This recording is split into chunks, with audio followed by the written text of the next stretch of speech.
పోయిన సంవత్సరం మందిర డెడికేషన్కు పిలిచి బాగా నిండా తడిపి పంపించారు. తర్వాత ఈ సంవత్సరం మందిర యానివర్సరీకి పిలిచారు, మంచిదే, కానీ చెమటలతో తడి పంపించేటట్టున్నారు. ఓకే, మరొక నూతన వస్త్రానికి మందిరం ప్రతిష్ఠించి ప్రభు మనల్ని తీసుకొని వచ్చారు. అందుకై ప్రభును స్తుతించి ప్రభును ఘనపరుస్తున్నాం. మనం ప్రభును ఆరాధించట్లో ప్రవేశించకముందు 2వ దినవృత్తాంతముల గ్రంథం 7వ అధ్యాయం తీసుకుందాం. 2వ దినవృత్తాంతముల గ్రంథము 7వ అధ్యాయం 1వ వచనం నుండి 6 వచనాల వరకు మనము మార్చి చదువుకుందాం. సొలొమోను తాను చేయి ప్రార్థనను ముగించినప్పుడు అగ్ని ఆకాశము నుండి దిగి దహన బలులను ఇతరమైన బలులను దహించెను. యెహోవా తేజస్సు మందిరము నిండా నిండెను.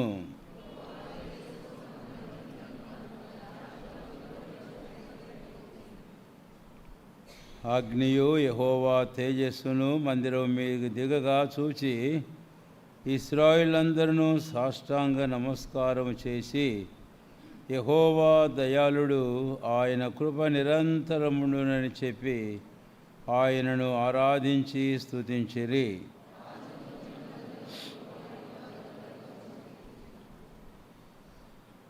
రాజైన సొలొమోను 22,000 పశువులను 120,000 గొర్రెలను బలులుగా అర్పించెను. యాజకులు తమ తమ సేవా ధర్మములలో నిలుచుండగను లేవీయులు యెహోవా కృప నిరంతరము నిలుచున్నది వారి చేత ఆయన్ను స్తుతించుటకై రాజైన దావీదు కల్పించిన యెహోవా గీతములను పాడుచు వాద్యములను వాయించుచు నిలుచుండగను యాజకులు వారికి ఎదురుగా నిలిచి బూరలను ఊదుచుండగను ఇశ్రాయేలందరూ నిలిచి ఉండగను.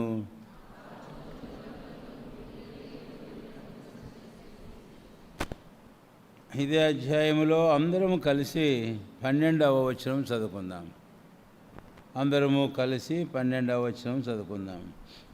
అప్పుడు యెహోవా రాత్రియందు సొలొమోనుకు ప్రత్యక్షమై ఈలాగు సెలవిచ్చెను, నేను నీ విన్నపమును అంగీకరించి ఈ స్థలమును నాకు బలులర్పించు మందిరముగా కోరుకొంటిని.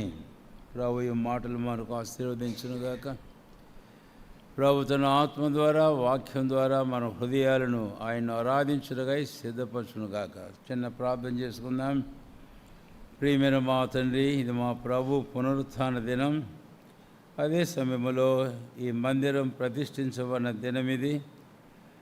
మీ నామను బట్టి ఈ మందిరం మాకిచ్చి గత సంవత్సరం అంతా ఇక్కడ మిమ్మల్ని సేవించడం సాయం చేస్తూ వచ్చారు. అందుకై స్తుతించి ఘనపరుస్తున్నాం. సమయంలో మీ మాటలు మాకు ఆశీర్వదించి మీ కొరకైన ఆరాధన, స్తుతి, కృతజ్ఞత ఆత్మతో మమ్మల్ని నింపి మిమ్మల్ని యోగ్యంగా సేవించుటకై సిద్ధపరచమని, మీ మాటలు మాకు దీవించమని యేసు నామమును స్తుతించి ప్రార్థించి వేడుకొనుచున్నాము తండ్రి, ఆమెన్. చదివిన ఈ భాగంలో 6వ వచనంలో చూస్తాము, దేవుని మందిరమును ప్రతిష్ఠ చేసిరి అని.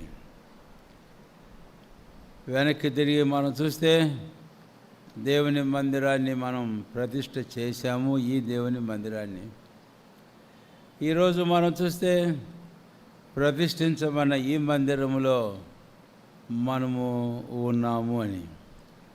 గత అవసరమంతా మనం ఈ మందిరంలో ప్రభుని సేవిస్తూ వచ్చాం. సరే, ఇప్పుడు దేవుని మందిరమును ప్రతిష్ఠ చేసిరి. ఈ దినం ఆ ప్రతిష్ఠ సందర్భం మనకు జ్ఞాపకం చేయబడుతూ ఉంటుండగా మనం ఆయన్ను ఆరాధించి ఆయన్ను ఘనపరచ చేరి వచ్చాం. సరే, ఇప్పుడు 12వ వచనానికి మనం వస్తే ఇక్కడ మనం చూస్తాం, ఆ మందిరమును గూర్చి ప్రభువైన దేవుడు చెప్పిన మాట, ఈ స్థలమును నాకు బలు అర్పించు మందిరముగా కోరుకొంటిని. కాబట్టి మందిరాన్ని ప్రతిష్ఠించాము. అయితే ప్రభు సొలొమోనుకు ప్రత్యక్షమై అన్నాడు, ఈ మందిరం దేని కొరకు ప్రతిష్ఠ చేయబడింది? నాకు బలు అర్పించు మందిరము, as a house of sacrifices. గత సంవత్సరమంతా మనం ఆరాధన చేస్తూ వచ్చాం. ఇది ప్రభు దినం కనుక ఈ తలంపు మనం జ్ఞాపకం చేసుకొనిచున్నాం. కాబట్టి ఒకటి, దేవుని మందిరం, దాన్ని ప్రతిష్ఠ చేయడం. రెండవది, దేవుడు అన్నాడు, ఈ మందిరం నాకు బలు అర్పించు మందిరము అని. సరే, ఇప్పుడు ఇక్కడ మనం చూస్తే ఈ మందిరంలో కొన్ని చిన్న తలంపులు మనం చూసి ఆరాధించట్లో మనం ప్రవేశిద్దాం. ఎవరు బలు అర్పించువారుగా ఉన్నారు ఈ మందిరములో అనే విషయానికి మనం వస్తే కనుక రండి దయచేసి 7వ అధ్యాయము 2వ దినవృత్తాంతముల గ్రంథం, 7వ అధ్యాయము 2వ దినవృత్తాంతముల గ్రంథం.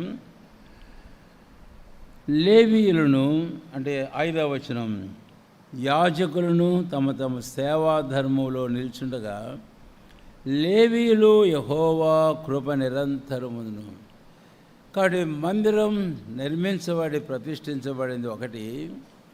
ఆ మందిరం విషయంలో దేవుని ఉద్దేశం బలు అర్పించే మందిరము. మూడవది, ఎవరు బలు అర్పించేవారు, ఆ మందిరంలో ఎవరున్నారు అనేది మనం చూస్తే యాజకులను లేవీయులను ఉన్నారు. మనం లేవీయులు అనే మాట ముందు మనం చూసుకుందాం. ఈ లేవీయులు అనే మాట వీళ్ళు ఎవరు, ఎక్కడి నుంచి వచ్చారు? యాకోబునకు 12 మంది కుమారులు అయితే అందులో మూడవ వాని పేరు ఏం పేరు? లేవి.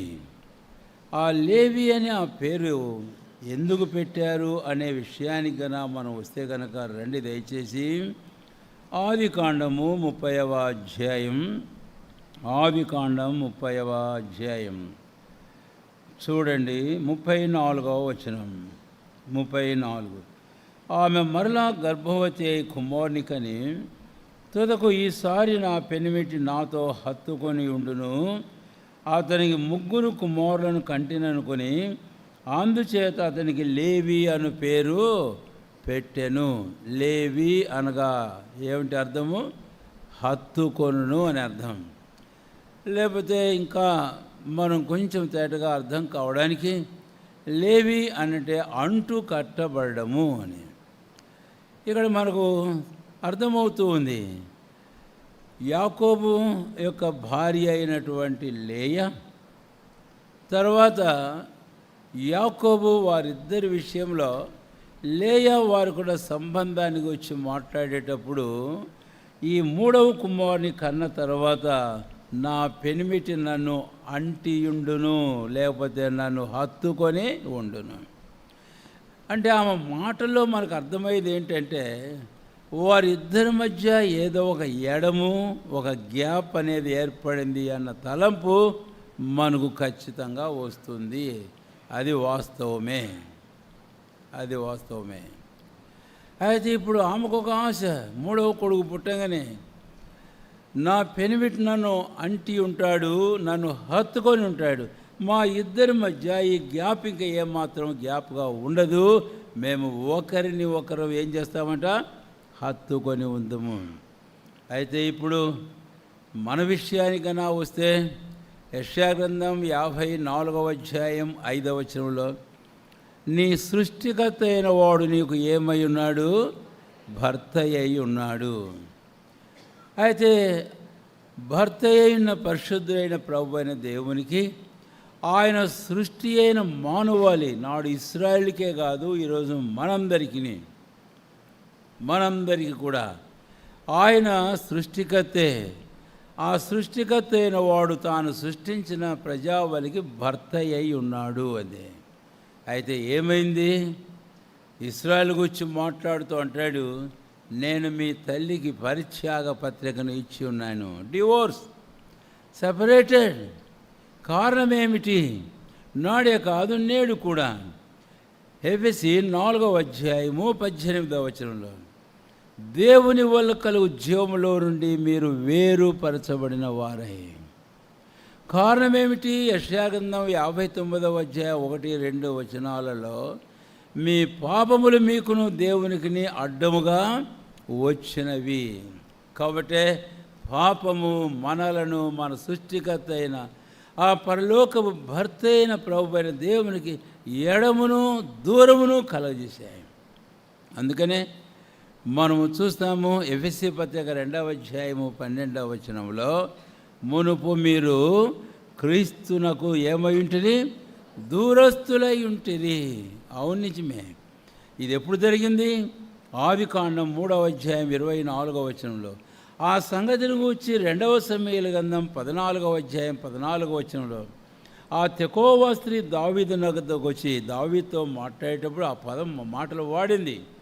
ప్రాణము తీయక తోలివేయబడిన వాడు తనకు దూరస్తుడు కాకుండా నిమిత్తమై దేవుడు తగిన సాధనాన్ని కల్పించాడు. ఇలాంటి పాపంలో జన్మించి మన జీవితాల్లో మన సృష్టికర్త అయిన దేవునికి చాలా దూరస్తులుగా ఉన్న మనల్ని ప్రభు అయిన దేవుడు దూరస్తులుగా ఉంటే ఏమాత్రమును ఇష్టపడక మనల్ని తనకు సమీపస్తులా చేసుకునేందుకు దేవుడే తగిన సాధనాన్ని కల్పించాడు. ఆయనే దేవుణ్ణి మానవులను తిరిగి ఏకం చేసినటువంటి ప్రభు అయిన యేసుక్రీస్తు వారు. ఆయన మధ్యవర్తి. ఆయన పేరు ఇమ్మానుయేలు. ఇమ్మానుయేలు అనే మాట ఎందుకు వాడాను అంటే, ఇమ్మానుయేలు అనగా దేవుడు మానవుడు ఎక్కడైతే కలుసుకున్నారో ఆ కలుసుకోవడానికి ఆ ప్రక్రియకు ఇమ్మానుయేలు అని అర్థం. ఇమ్మానుయేలు అని పేరు. కాబట్టి పాత నిబంధనలోను క్రొత్త నిబంధనలోను మన ప్రభువైన యేసుక్రీస్తు వారికి ఇమ్మానుయేలు. ఇమ్మానుయేలు అనే ఈ పదానికి మనం డీప్గా అర్థానికి వెళితే వేర్ గాడ్ అండ్ మ్యాన్ మెట్ అన్నటువంటి అర్థం మనం చూస్తాం. ఎక్కడ దేవుడు మానవుడు కలుసుకున్నారో. దేవునికి స్తోత్రం. ఈరోజు ఆ పరలోకపు ఇమ్మానుయేలు మన ప్రభువైన యేసుక్రీస్తు వారు మన పాపములైన పరిహరించి మనల్ని నీతిగా పిచ్చి తండ్రితో సమాధానపరిచి మనల్ని బహు సమీపంగా ఆయన తీసుకొని వచ్చాడు. మనల్ని లేవీలుగా చేశాడు. ఈరోజు మనం ఆయనతో అంటు కట్టబడిన శ్రేష్టమైన అనుభవానికి మనం వచ్చాము. ఈ విషయానికి వచ్చే క్రొత్త నిబంధనలో రోమాపత్రిక 11 మనం చూస్తాం. అక్కడ ఒలీవ చెట్టును గురించి మాట్లాడుతూ సహజమైన కొమ్మలు విరిచివేయబడ్డాయని చెప్పి ఆ సందర్భంలో అడవి ఒలీవ కొమ్మవైన నీవు ఏమైనావట? ఆ స్వాభావికమైన ఒలీవ చెట్టులో నీవు అంటు కట్టబడ్డం. లేవి అనగా అంటు కట్టబడ్డం. దేవుని స్తోత్రం. ఇలాంటి అనుభవానికి మనం తెచ్చి ఆ దేవుని మందిరం ప్రతిష్ట చేయబడింది కదా. ఆ దేవుని మందిరం ఆ బలులు అర్పించే మందిరముగా దేవుని కొరకు ఏర్పాటు చేయబడిందిగా. ఆ దేవుని మందిరంలో లేవీలుగా మనల్ని ఆయన చేశాడు ఈ శ్రేష్టమైన అనుభవంలోనికి. తర్వాత యాజకుల విషయం కూడా మనం వస్తాము. అయితే వీరందరూ కూడా లేవి గోత్రంలోంచే తీసుకొని రాబడిన వారు. అహరోను ఎవరండి? లేవి గోత్రికుడే. సరే, ఇది లేవిని గురించి ఆ మాట నేను చెప్పా. ఈరోజు ఇక్కడ మనం ఉన్నాం ఎంతోమంది. ప్రభు తన మహాకృప చేత మనల్ని ఈ లేవి అనే శ్రేష్టమైన లేవీల యొక్క అనుభవంలోనికి ఆయన మనం తీసుకుని వచ్చినందుకై మనం ప్రభువును స్తుతించి గణపడదాం. 2వ దినవృత్తాంతములు 7వ అధ్యాయం. 2వ దినవృత్తాంతములు 7వ అధ్యాయము 12వ వచనానికి మనం వస్తే 7వ అధ్యాయం 12వ వచనం. 12వ వచనం క్షమించండి 5వ వచనం 2వ పంక్తిలో చూస్తున్నాను. యాజకులను తమ తమ సేవా ధర్మంలో నిల్చుండగా. ఈరోజు తర్వాత తలంపుకు మనం వస్తే మనల్ని ఆయన యాజకులుగా చేశాడు. ఇది మనకేం క్రొత్త విషయం కాదు. పేతురు అంటాడు 1వ పేతురు 2వ అధ్యాయము 9వ వచనంలో చీకట్లో నుంచి ఆశ్చర్యకరం తన వెలుగులోనికి మిమ్మల్ని పిలిచిన వారి గుణాస్యములు మీరు ప్రచురం చేయ నిమిత్తం ఎవరు మీరు ఇప్పుడు రాజులైన యాజక సమూహములు యాజకులుగా చేయబడ్డారు. దేవుని స్తోత్రం. అయితే లేవీయులకు యాజకులకు కొంత మరి వ్యత్యాసాన్ని లేకపోతే హెచ్చైన స్థితిని యాజకుల విషయంలో మనం చూస్తాం తమ తమ సేవా ధర్మంలో. కాబట్టి యాజకులు వారి సేవా ధర్మం ఏమిటి అని ఈరోజు ఈ సేవా ధర్మంలోనికి మనం తీసుకొని రాబడ్డాం. Having made as priest spiritual priest అంటు గాడ్, దేవునికి మనం ఆత్మ సంబంధమైన యాజకులుగా చేయబడిన వారు ఈ సేవా ధర్మంలోనికి దేవునికి సేవ చేయ అనుభవంలోనికి ఆయన మనల్ని తీసుకొని వచ్చి ఉన్నాడు. ఈ సేవ ఏమి సేవ అనే విషయానికి కన్నా మనం వస్తే కనుక పౌలు అపొస్తలుడు హెబ్రీయులు రాస్తూ 9వ అధ్యాయం 14వ వచనంలో ఒక మాట అంటాడు. ఏమని? ఆయన నిశ్చలగు ఆత్మ ద్వారా తను తాను అర్పణముగా బలిగా దేవునికి అర్పించుకున్న ఆ ప్రభువైన యేసుక్రీస్తు వారికి నిర్దోషమైన రక్తం మన మనస్సాక్షిని ఎంతో ఎక్కువగా శుద్ధి చేసింది. దేని కొరకు అనంటే మనము ఆయనను సేవించుటకు. ఆ రోజు యాజకులు చేసిన సేవలో ఎంతో లోటుపాట్లు కొరతలు అనేవి ఉన్నాయి. కానీ ఈరోజు ఈ యాజక ధర్మం సేవా ధర్మం ఉందే, ఇది the more perfect service of God. ఆ దినాల్లో దేవుని కొరకు చేయబడిన సేవ కంటే ఈ సేవ ఇంకెంతో సంపూర్ణమైంది, పరిపూర్ణమైంది. కాబట్టి ఇక్కడ ఆ మాట జ్ఞాపం చేస్తున్నాను. హెబ్రీ 9:14 జీవము గల దేవుని సేవించుటకు అనే చక్కని మాట. కాబట్టి యాజకులు ఇశ్రాయేల్లో నుంచి లేవీలో నుంచి యాజకులు, ఆ యాజకులు దేవునికి సేవ చేసేందుకు ప్రతిష్ఠించబడినటువంటి అనుభవం చూస్తాను. అవును, నిజమే. ఈరోజు మనము కూడా అట్టి సేవను చేయడానికి కొరకై మనము పిలువబడినాం కనుక ఆ మందిరంలో యాజకులను మనం చూస్తాం. ఈరోజు అట్టి యాజకులుగా మనలందరినీ చేసినందుకు ఒక చిన్న మాట చెప్తాను. సంఖ్యాకాండానికి మనం వెళ్ళినప్పుడు 16వ అధ్యాయంలో మనము ఒక సందర్భం చూస్తాం. నేను మీకు చెప్తాను, దయచేసి మీరు వినండి. అక్కడ కొంతమంది లేవి గోత్రపు వారు అయినప్పటికీ దానితో వారు తృప్తి పొందక యాజకత్వపు సేవ కూడా చేయాలని ఆశించారు అని. అయితే దేవుడు అన్నాడు, మీరు ఇశ్రాయేల్లో నుంచి ప్రత్యేకించబడడం గొప్ప విషయం, అయితే అక్కడ ఆగాలి దేవుని సమయం వరకు అని, మీరు ఇంకా యాజకత్వంలో కోరుతున్నారా అని చెప్పేసి దేవుడు మోషే ద్వారా వారిని హెచ్చరించినట్లుగా మనం చూస్తాం. ఈరోజు ఈ యాజకులుగా ఒక శ్రేష్టమైనటువంటి ఆ సేవలోనికి మనము తీసుకొని రాబడి, ఇది ఆ రోజు ఆ యాజకుల గురించి మనం గమనించినప్పుడు సంఖ్యాకాండం 16లో అది చూసిన తర్వాత 17 అయిన తర్వాత 18వ అధ్యాయానికి మనం వస్తే 7వ వచనంలో ఒక మాట అంటాడు. ఏమని? దయచేతనే యాజకత్వ సేవ నేను మీకు ఇచ్చి ఉన్నాను. దేవుని స్తోత్రం.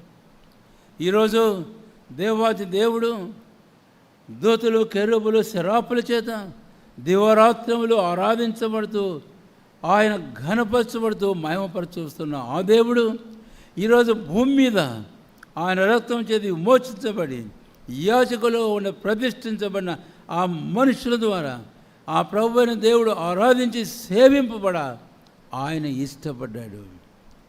అట్టివారినిగా మనల్ని ఆయన చేశాడు. అందుకై ప్రభువును స్తుతించి మనము ప్రభువును ఘనపడతాం. ఆ తర్వాత ఇక్కడ మరొక తలంపుకు మనం వెళితే 2వ దినవృత్తాంతముల గ్రంథం, దయచేసి రండి, 7వ అధ్యాయము 2వ దినవృత్తాంతములు 7వ అధ్యాయం 1వ వచనం చివరి భాగం. యెహోవా తేజస్సు మందిరము నిండా నిండెను అనే మాట. యెహోవా తేజస్సు మందిరము నిండా నిండింది అని. దేవుని తేజస్సు మందిరము నిండా నిండడం అనేది ఆ రోజు మోషే ఇశ్రాయేలుతో కలిసి నిర్మించిన ప్రత్యక్ష గుడారమును గురించి అది మనం చూస్తాము. అయితే ఈ వస్తు సంబంధమైన ఆ గుడారం మీద దేవుడు తన మహిమను ఉంచాడు, మేఘము గుడారమును కమ్మింది అని మనం చూస్తాము. మనుషులుగా యాజకులు సహా సమీపించలేకపోయినారు అని. అయితే ఈరోజు మహిమను గురించి మనం గమనించినట్లయితే పౌలు అపొస్తలుడు కొరింథీయులకు రాసిన 2వ పత్రికలో ఒక మాట అంటాడు. రండి దయచేసి కొరింథీయులకు రాసిన 2వ పత్రిక 3వ అధ్యాయం,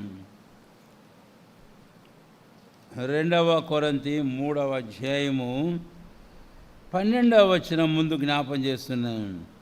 తగ్గిపోవచ్చున్న మహిమ యొక్క అంతం ఇశ్రాయేలు తేరి చూడకుండానట్లు. చాలండి. తగ్గిపోవచ్చున్న మహిమ యొక్క అంతము అనే మాట.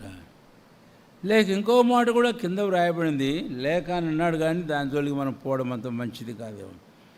కాబట్టి ఆ దినాలలో ఆ మహిమ, తగ్గిపోవచ్చున్న మహిమ అనేది ఇక్కడ మనం జ్ఞాపకం చేయబడుతూ ఉంటున్నాం. అయితే మనం క్రిందకన వచ్చినట్లయితే కనుక 18వ వచనంలో మనమందరమును ముసుగులేని ముఖంతో ప్రభు యొక్క మహిమను అద్దం వలె ప్రతిఫలింపజేయచ్చు, మహిమ నుండి ఏ మహిమకు అధికమైన మహిమ పొందుతున్నాం. కాబట్టి ఆ రోజు కూడా ఆ మహిమ ఆ గుడారం మీద ఉంచడం అనేది మనకి ఏం చూపిస్తుంది?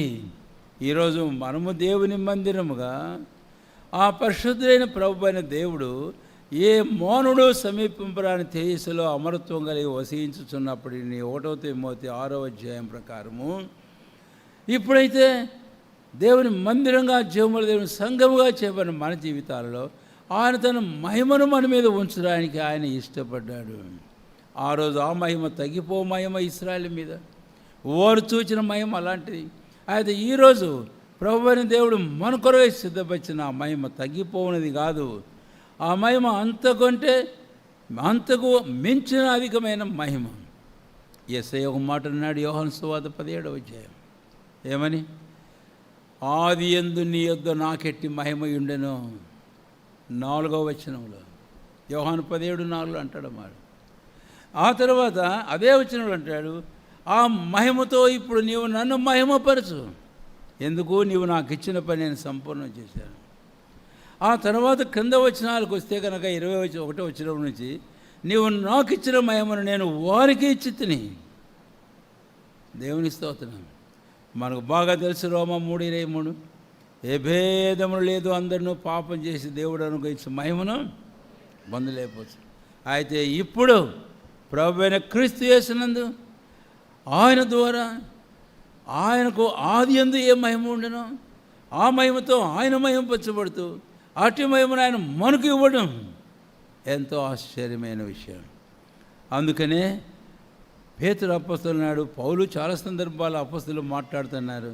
పేతురు రాసిన మొదటి పత్రిక 5వ అధ్యాయం 10వ వచనంలో తన నిత్య మహిమకు క్రీస్తునందు మిమ్మల్ని పిలిచిన సర్వకృపానిధియగు ఓ దేవునికి స్తోత్రం.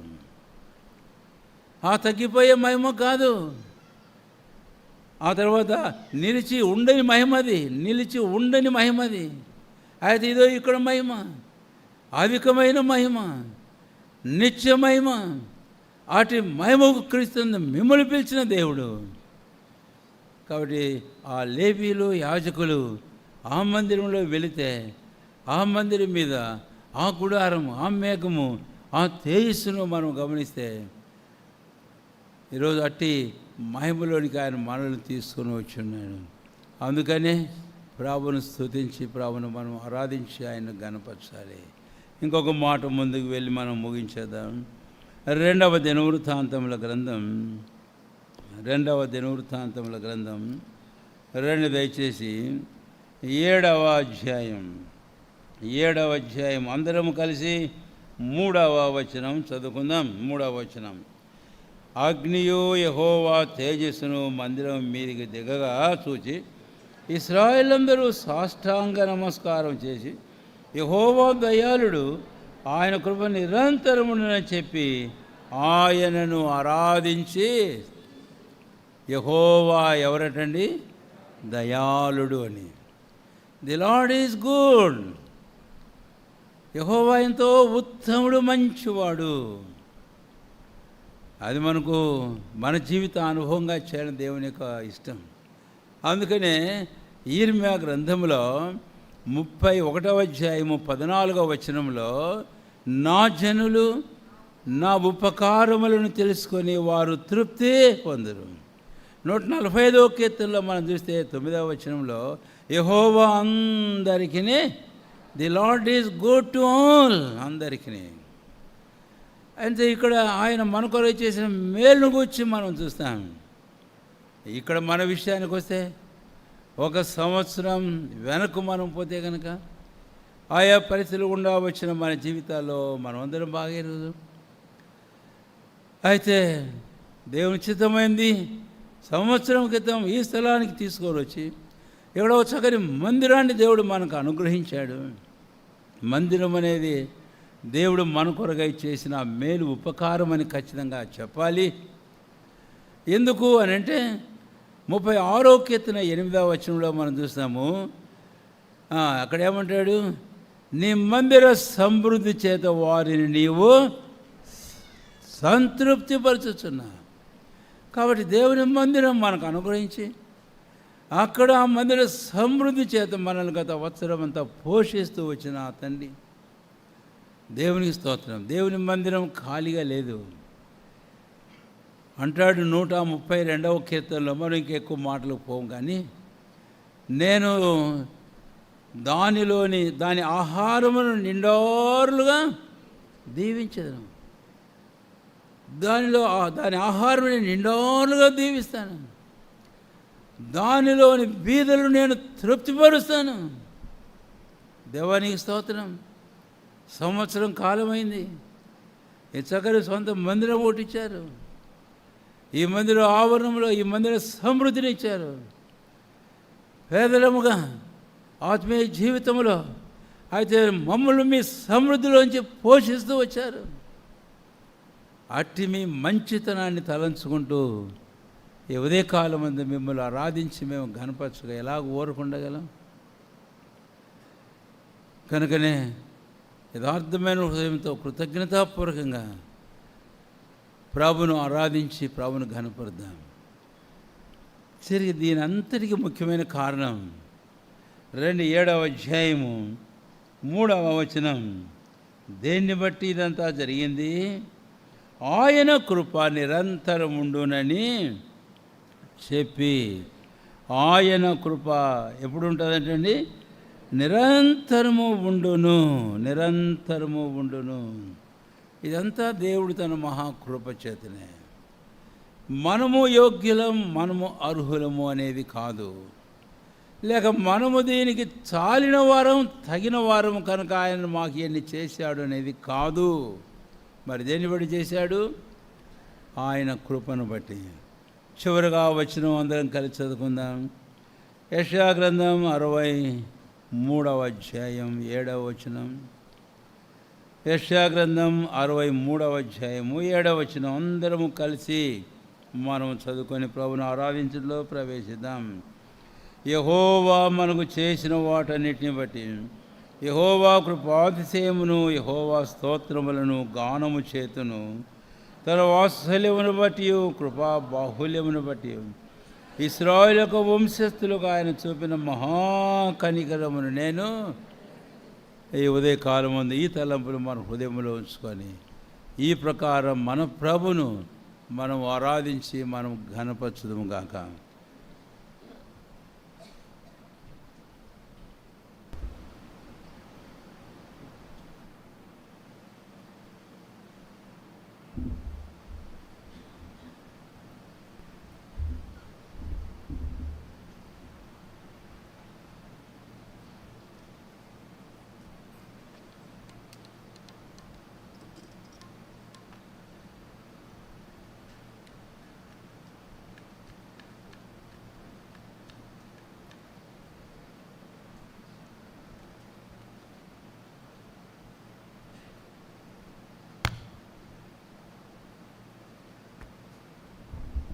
పాట సంఖ్య 233.